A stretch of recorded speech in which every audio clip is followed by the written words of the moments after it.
ഇടതുപക്ഷങ്ങൾ നമ്മുടെ ഇന്ത്യൻ രാഷ്ട്രീയത്തിൽ, അതായത് ദേശീയ രാഷ്ട്രീയത്തിൽ അപ്രസക്തമാകുന്ന ഒരു കാഴ്ചയാണ് നമ്മൾ കാണുന്നത്.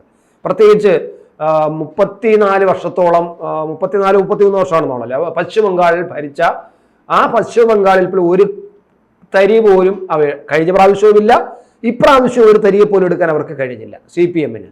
അതുപോലെ ത്രിപുര 25 വർഷം ഭരണം നടത്തിയ ഒരു സംസ്ഥാനമാണ്. അവിടെയും കഴിഞ്ഞ തവണയും ഒരു തരി എടുക്കാൻ കഴിഞ്ഞില്ല, ഇപ്പോഴും ഒരു തരി എടുക്കാൻ കഴിഞ്ഞില്ല. കേരളത്തിൽ ഒരു തരി മതി ഞങ്ങൾക്ക്, അത് വെച്ച് ഞങ്ങൾ ഊതി വീർപ്പിച്ച് വലിയ അഗ്നി ഉണ്ടാക്കും എന്നൊക്കെയാണ് പറഞ്ഞത്. കഴിഞ്ഞ പ്രാവശ്യത്തെ ആലപ്പുഴയിലെ വിജയത്തെ അവരത്ര വലിയ കാര്യമായിട്ടാണ് കാണുന്നത്. മോശമാണെങ്കിൽ പോലും ഒരാൾ മാത്രമേ ഉണ്ടാകും. പക്ഷേ കേരളത്തിൽ ഇപ്പോഴും ആ ഒരു തരിയായിട്ട് തന്നെ നിൽക്കുകയാണ് ചെയ്യുന്നത്. അപ്പോൾ നമ്മൾ ഈ ഇതെല്ലാം വെച്ച് വിലയിരുത്തുമ്പോൾ ഈ നമ്മുടെ ഇടതുപക്ഷത്തിന്, പ്രത്യേകിച്ച് കമ്മ്യൂണിസ്റ്റ് പാർട്ടികൾക്ക്, ഇടതുപക്ഷം എന്ന് പറയുമ്പോൾ കമ്മ്യൂണിസ്റ്റ് പാർട്ടികളാണ്, 2 കമ്മ്യൂണിസ്റ്റ് പാർട്ടികൾ, പ്രധാനമായിട്ടും CPM-ഉം CPI-യും, പിന്നെ ബീഹാറിലൊരു CPI-ML ഉണ്ട്, കമ്മ്യൂണിസ്റ്റ് പാർട്ടി എന്ന് പറയാം. അപ്പോൾ എന്തായാലും ഇവരെല്ലാം അപ്രസക്തമാകുന്ന ഒരു കാഴ്ചയാണ്. എന്താണ് താങ്കൾക്ക് അതിൻ്റെ ഒരു വിലയിരുത്തൽ എങ്ങനെയാണ്?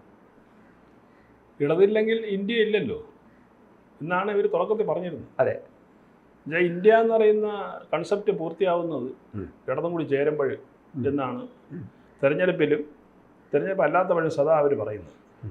അതായത് കോൺഗ്രസ് മാത്രം പോരാ, കോൺഗ്രസിനെ കൊണ്ടും കഴിയില്ല, കോൺഗ്രസിനെ കൊണ്ട് കഴിയില്ല എന്നാണ്, ഇടതുണ്ടെങ്കിലേ പറ്റൂ എന്നാണ്. അത്രേ ഉള്ളൂ. അതായത് ഈ പറഞ്ഞ നേരത്തെ ഇദ്ദേഹം സൂചിപ്പിച്ച പോലുള്ള ഏതാനും വിരലെണ്ണാവുന്ന സീറ്റുകളിൽ നിൽക്കുന്ന പാർട്ടി തെരഞ്ഞെടുപ്പിന്റെ ടാഗ് ലൈൻ പറഞ്ഞത് തന്നെ അവർക്കൊരിക്കലും താങ്ങാൻ പറ്റാത്ത ടാഗ് ലൈനായിരുന്നു.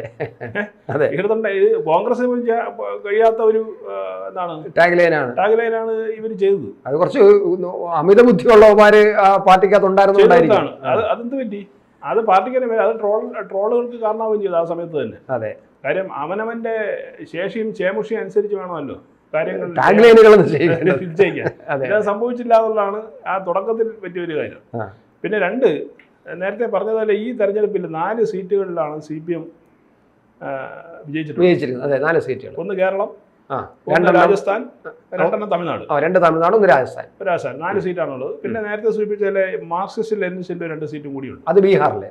ബീഹാറിൽ 2 സീറ്റ്. ഇതാണ് ഈ CPI-ക്ക് 2 സീറ്റ്, 2 തമിഴ്നാടിന് മാത്രം. ഇതാണ് പിന്നെ ഇന്ത്യൻ പാർലമെന്റിൽ ഇടതിന്റെ സാന്നിധ്യം. ഈ സംഭവം ഈ ചെറിയ നമ്പർ വെച്ചിട്ടാണ് ഞങ്ങളില്ലെങ്കിൽ ഇന്ത്യ ഇല്ല എന്നവർ വലിയൊരു ക്യാൻവാസിൽ പ്രചരണ തന്ത്രവുമായി രംഗത്തിറങ്ങിയത്.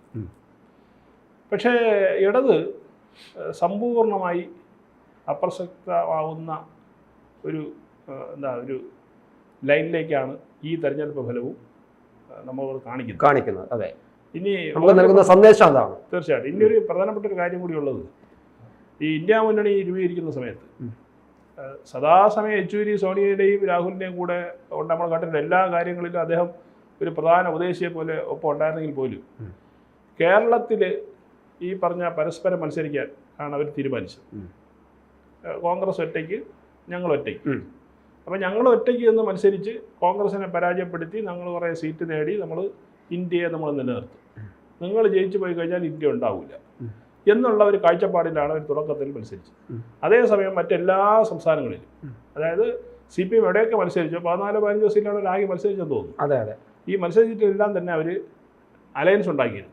കോൺഗ്രസ് വേണ്ട, അല്ലെങ്കിൽ അവിടുത്തെ പ്രാദേശിക കക്ഷി വേണ്ട, പ്രത്യേകിച്ചും കോൺഗ്രസ് വേണ്ട. കോൺഗ്രസിന്റെ സഹകരണമാണ് രാജസ്ഥാനിൽ ജയിച്ചു പോയത്.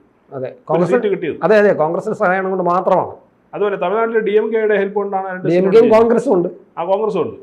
പക്ഷേ അവിടെ DMK ആണ് പ്രബല ശക്തി ആയതുകൊണ്ട് തന്നെ അവരുടെ വലിയ സഹായം അവിടെ കിട്ടിയിട്ടുണ്ട് എന്നുള്ളതാണ്. ഇങ്ങനെയാണ് ഈ 4 സീറ്റ് സംഘടിപ്പിക്കുന്നത്. CPM തൽക്കാലം മാറ്റി നിർത്തുക. CPM ആണല്ലോ ഇതിൽ വലിയേട്ടൻ എന്ന് പറയുന്നത്. അപ്പോൾ അതുകൊണ്ട് തന്നെ വലിയേട്ടൻ ഇപ്പോൾ ഒരു 4 സീറ്റുമായിട്ട് പാർലമെന്റിലേക്ക് ഒതുങ്ങി കൂടേണ്ടി വന്നു എന്നുള്ളതാണ്. പിന്നെ ഇദ്ദേഹം നേരത്തെ സൂചിപ്പിച്ച കഴിഞ്ഞ 2019 ഒരു തരി ഏതൊരു പാർട്ടിയും, അതായത് വളരണം, രാജ്യ ഭരണത്തിൻ്റെ ഭാഗമാവണം എന്നാഗ്രഹിക്കുന്ന പാർട്ടികളെല്ലാം ഇത്തരം തെരഞ്ഞെടുപ്പിൽ വലിയൊരു വീഴ്ച ഉണ്ടായി കഴിഞ്ഞാൽ ആ വീഴ്ച പരിഹരിച്ച് അടുത്ത തവണ 2 സീറ്റെങ്കിലും ആക്കാൻ ശ്രമിക്കും. പോട്ടെ, ഞങ്ങൾക്ക് 1 കിട്ടിയുള്ളൂ, 20 നമുക്ക് വേണ്ട, പക്ഷെ ഞങ്ങൾ എന്ത് ചെയ്യും, 2 സീറ്റിലേക്ക് നമ്മൾ ശ്രമിക്കും എന്നുള്ള തരത്തിൽ എന്തെങ്കിലും ശ്രമം ഈ കഴിഞ്ഞ 5 വർഷം ഈ പാർട്ടി നടത്തിയിട്ടുണ്ടോ? ഉണ്ടായിട്ടില്ല. അവിടെയാണ് നമ്മൾ കാണേണ്ടത്. CPM എന്നുള്ള പാർട്ടി അല്ലെങ്കിൽ CPI പാർട്ടി, 2 പാർട്ടി അവരവരുടെ സ്ഥലങ്ങളിൽ അവർക്ക് ഒറ്റയ്ക്കെങ്കിലും കുറച്ച് സീറ്റുകൾ ഒരു സ്ഥലത്ത് ഒന്നെങ്കിലും വെച്ച് ഒരു തരി വെച്ചെങ്കിൽ പോലും വളർത്തിയെടുക്കാൻ അവർ ശ്രമിച്ചിട്ടില്ല എന്നുള്ളത്. എന്നിട്ടാണ് അവർ ഇപ്പൊ 250 CPM ഒറ്റയ്ക്ക് എത്രയുണ്ട്, 200 BJP 240. ഈ 240 ഒറ്റ കക്ഷിയായിട്ട് മാറിയ BJP ഞങ്ങൾ എതിർക്കും, BJP എതിർക്കാൻ ഞങ്ങളെ കൊണ്ട് മാത്രമേ കഴിയൂ എന്ന് പറയുന്നത്. എനിക്ക് തോന്നുന്നു ഇതൊരു പലപ്പോഴും നമ്മളൊരു തമാശയ്ക്ക് പറയാവുന്നത്, ഈ തവള വന്ന് നിന്നിട്ട് ആനയോട് വെല്ലുവിളിക്കും. ആനയെ ഞാനിന്ന് ഒന്ന് വീർത്ത് പെരുവി വന്നാലുണ്ട്, അന്ന് ഒന്നും കൂടെ കഴിച്ചിട്ട് നീ എന്റെ ഒന്നുമില്ല, ഞാനൊന്ന് വീർത്തിയ ഒന്ന് ശ്വാസം പിടിച്ചൊന്ന് ഞാൻ പെരുവിയാലുണ്ടല്ലോ നീ ഓടിപ്പോവും ആനെ എന്ന് പറയുന്ന ഒരു രീതി ഉണ്ടല്ലോ. പക്ഷെ അത് വിശ്വസിക്കുന്ന കുറെ തവളക്കൂട്ടങ്ങളുണ്ട്. അതെ. അപ്പൊ അങ്ങനെയാണെങ്കിൽ ഇപ്പൊ അങ്ങനെ വരുമ്പോ എനിക്ക് തോന്നുന്നത് CPM ഇപ്പോൾ ഇനി ഇത് കിട്ടുമോ, നമ്മുടെ ഈ ദേശീയ പദവി എന്ന് പറയുന്ന സംഗതി കിട്ടാൻ സാധ്യത ഇപ്പോഴത്തെ അവസ്ഥയിൽ കിട്ടുന്ന ഒരു കണക്കനുസരിച്ചിട്ട് നിലനിർത്താൻ കഴിയും എന്നാണ് തോന്നുന്നത്. ഉറപ്പായിട്ടും കിട്ടില്ല. 11 മണ്ഡലങ്ങളിൽ നേരത്തെ തന്നെ ഇലക്ഷൻ കമ്മീഷൻ അങ്ങനെ ഒരു ഡയറക്ഷൻ കൊടുത്തിരുന്നു ഈ തെരഞ്ഞെടുപ്പിന് മുമ്പ് തന്നെ. 2019 നഷ്ടപ്പെട്ട് നിൽക്കുകയാണ്. ആക്ച്വലി 2019 തെരഞ്ഞെടുപ്പ് കഴിഞ്ഞപ്പോഴേ ദേശീയ പദവിക്ക് ഈ പാർട്ടി അർഹമല്ല. അന്ന് ഇവർ പ്രത്യേകം റിക്വസ്റ്റ് ഒക്കെ കൊടുത്തിട്ടാണ് ഞങ്ങൾ ഒരിക്കൽ പോയതാണ്. നമ്മുടെ വാജ്പേയിയുടെ ഭരണകാലത്ത് ഒരു സഹായം ചെയ്തിട്ടാണ് സംഭവം നിന്നത്. എന്നിട്ട് 2010 തെരഞ്ഞെടുപ്പ് കഴിഞ്ഞപ്പോഴും ഇതേ സാഹചര്യം വന്നു. അന്ന് ഇവർ റെപ്രസെന്റേഷൻ കൊടുത്തിട്ട് മറ്റു പാർട്ടിക്കാരെല്ലാം കൂടെ പോയി കണ്ടൊക്കെ പറഞ്ഞ് പിന്നെ ഈ കേന്ദ്രവും വലിയ താല്പര്യം കാണിച്ചില്ല. വേണമെങ്കിൽ BJP അന്ന് വേണമെങ്കിൽ പറഞ്ഞ് ഒഴിവാക്കാമായിരുന്നു. അവർ എന്തിനു വെറുതെ ശല്യം ചെയ്യാൻ പോകുന്ന ഒരു സൈഡ് കടന്നോട്ടെ എന്ന് അവർ ധരിച്ചത് കൊണ്ടാണ് ദേശീയ പാർട്ടിയായിട്ട് അപ്പോഴും നിലനിന്നത്. പക്ഷേ ഇത്തവണ ഇലക്ഷൻ കമ്മീഷൻ അത് അനുവദിക്കും എന്ന് തോന്നുന്നില്ല. പക്ഷേ ഇപ്പോഴത്തെ 11 സീറ്റ് ജയിക്കണമായിരുന്നു ഓൾ ഇന്ത്യ ലെവലിൽ.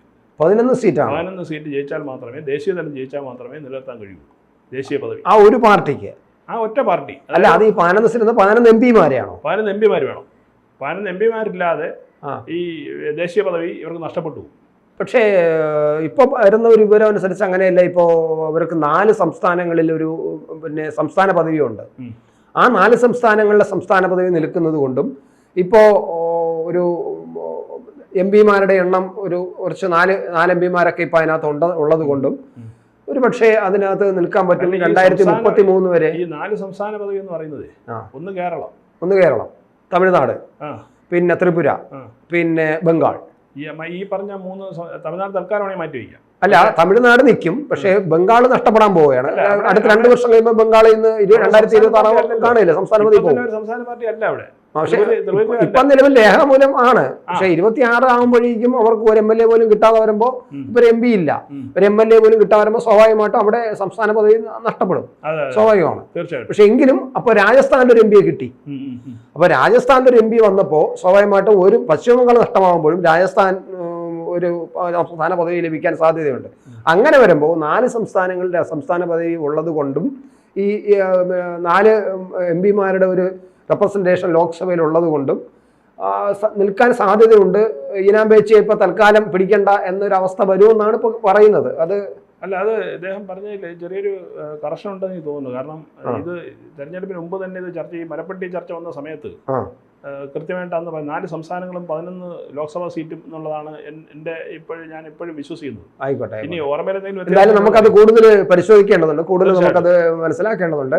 എന്താണ് ഈ ദേശീയ പദവി നിലനിൽക്കാൻ CPMന് കഴിയുമെന്നുള്ളത് നോക്കേണ്ടത്. പക്ഷെ പൊതുവിൽ നമ്മൾക്ക് വിലയിരുത്തുമ്പോൾ കമ്മ്യൂണിസ്റ്റ് പാർട്ടികൾക്ക് ദേശീയ രാഷ്ട്രീയത്തിൽ അത് പറഞ്ഞു, നമ്മളത് കൂടുതൽ ചർച്ച ചെയ്യേണ്ടതാണ്. ഇന്ന് രാവിലെ പന്ന്യൻ രവീന്ദ്രൻ മാധ്യമങ്ങളെ കണ്ടപ്പോഴും അദ്ദേഹം പറയാതെ പറഞ്ഞു വെച്ചിരിക്കുന്ന അതാണ്, ദേശീയ രാഷ്ട്രീയത്തിൽ കേരളത്തിൽ എന്തുകൊണ്ട് ഈ അപകടം വന്നു, കമ്മ്യൂണിസ്റ്റ് പാർട്ടിയെ കൊണ്ടായി, ഒരു തരി മാത്രമായത് എന്തുകൊണ്ടാണെന്ന് ഉള്ള ചോദ്യത്തിന് മറുപടി പറഞ്ഞു. അത് ജനങ്ങൾ കൂടുതൽ അവിടെ കേന്ദ്രത്തെ ആര് ഭരണം, ആര് പ്രതിപക്ഷമാവണമെന്ന് ജനങ്ങൾ തീരുമാനിച്ചത് കൊണ്ടാണ് എന്നൊക്കെ പറഞ്ഞിട്ട് അദ്ദേഹം ചില കാര്യങ്ങൾ പറഞ്ഞു.